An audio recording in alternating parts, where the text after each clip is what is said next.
If you are new to the universe of stand-up comedy, here is a guide for you if you don't know where to start. Here are the 10 stand-up acts you must watch before you die. At number 10, we have Bring the Pain by Chris Rock. Rock is a damn good comedian. He's got what it takes to keep the audience in tears of laughter. Bring the Pain is simply amazing, a total ride from start to the finish. Chris Rock discusses life, relationships, racism, society, politics, and controversial figures such as O.J. Simpson, Marion Barry, and even the president. If O.J. drove a bus, he wouldn't even be O.J., he'd be Orenthal, the bus-driving murderer. Speaking not only from personal experience, but also keen observations, you'll laugh your ass off. He's witty, insightful, sagacious, and always brutally honest. Chris Rock is one of my favorite comedians ever, and this special proves it. At number 9, we are Live at the Beacon Theatre by Louis C.K. Louis C.K. is the new age George Carlin, and the one that uses exaggerated words, phrases, and statements to make his point, and will not be afraid of an abundance of strong words to help deliver the message. You can come on my back and pretend that I'm your father. I am dead, I don't mind. The beauty of Beacon Theatre is that you can step in at any point in the movie and never truly feel lost. It is pessimistic, crude, rude, exaggerated, and quietly out of control. And it works in every possible level. Britney Spears is like, when I think of a teen idol, is Britney Spears. That's hold up, because she's my age now. When I was 35, she was 18, and now we're both 44 years old. Beacon Theatre is all about finding laughs and pessimism, and it demonstrates what a hilarious performer CK is. At number 8, we are Live on the Broadway by Robin Williams. Robin Williams is non-stop for almost 2 hours as he tackles terrorism, sex, drugs, family, golf, drinking, cats, the gay mafia, and everything you can think of. Oh! Union guy's going, don't touch it, Mr. Williams! He spits out the jokes faster than you could imagine. He carries from one to the next before you have time to stop and laugh at one. He's already launching into another. This shit is going to be more precious than oil. If you like Robin Williams, you'll love this. If you don't like Robin Williams, the actor we've come to know through cinema, you'll definitely love this. Because it shows a very different side to a man many people consider spoiled milk in comedy. At number 7, we are Delirious by Eddie Murphy. If you haven't seen this, you do not know what you are missing. The first time you do, you will literally be in pain lying on the floor, throwing up from laughing so hard and having probably wet yourself as well. Murphy goes on for almost 70 minutes about dicks, pussy, tits, insults so many famous people, including his own family. When I say go, everybody whip out their dick and go, hey! Look how fast the white dude sat down. Some of them still standing. Y'all must be Italian. There is one point in the show where Eddie Murphy dropped his microphone and started laughing. On one side of the theater, a woman had yelled, "Do Gumby." On the other side of the theater, a guy yelled real loud, "Shut up, bitch." This is what made Eddie drop his microphone and start laughing. Delirious was greatest castle ever built. Truly one of the funniest routines of all time. At number 6, we have Killing Them Softly by Dave Chappelle. Chappelle really is a master of spinning a tall tale into something almost entirely believable. And his observations on the treatment of white people versus black people by the police is some of the best comedy you could ever wish to hear. I've been trying to tell brothers that every group of brothers should have at least one white guy in it.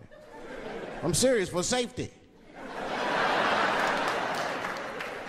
Because when the shit goes down, somebody's gonna need to talk to the police.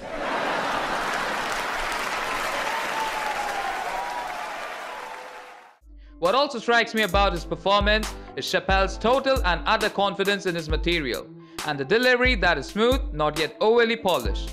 Remarkable considering this was his first full-length recorded tour show. A really outstanding and hilarious performance. Killing Them Softly touches on everything, beginning with blacks and whites, moving on to crime, then television shows, and of course marijuana.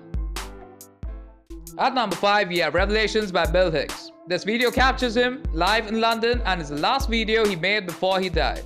He is on fire ranting and raving about hypocrisy that surrounds us, leaving no sacred cows. It's not that I disagree with Bush's economic policy or his foreign policy.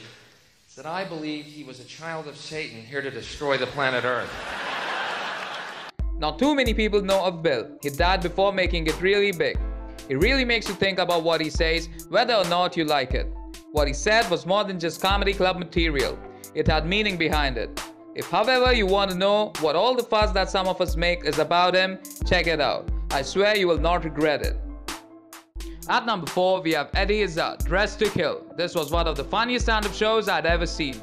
Eddie Izzard is a comedian, but one a whole other level. His humor is much more sophisticated and intelligent than that of other young stand-ups today. We stole countries with the cunning use of flags.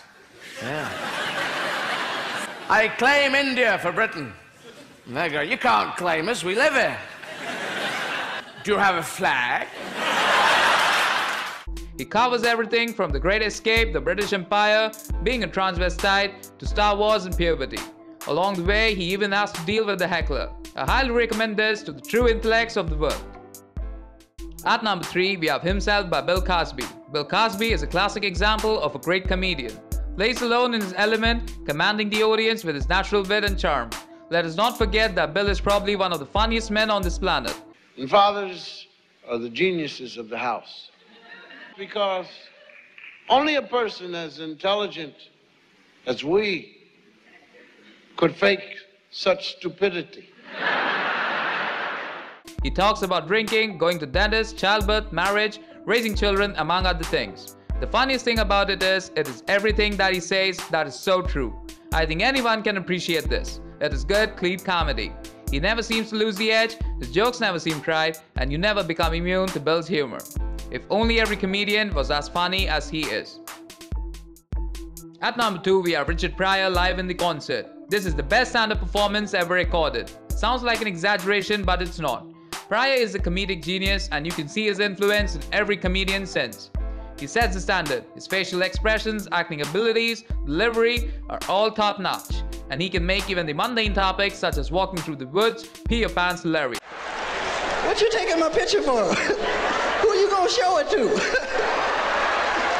They say, I got a picture of Richard Pryor. Who gives a fuck? Sit your ass down. He also covers completely unrelated topics such as dogs, drugs, family, life, boxing and sex, all while being hysterically funny. Yes, it's profane, but if you're stupid enough to watch a Pryor stand-up without being prepared for extreme vulgarity, then frankly you deserve to be offended.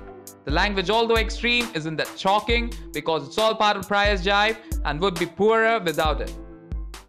At the top of the list, we have Jam in New York by George Carlin. Carlin really was a philosopher as much as he was a comedian.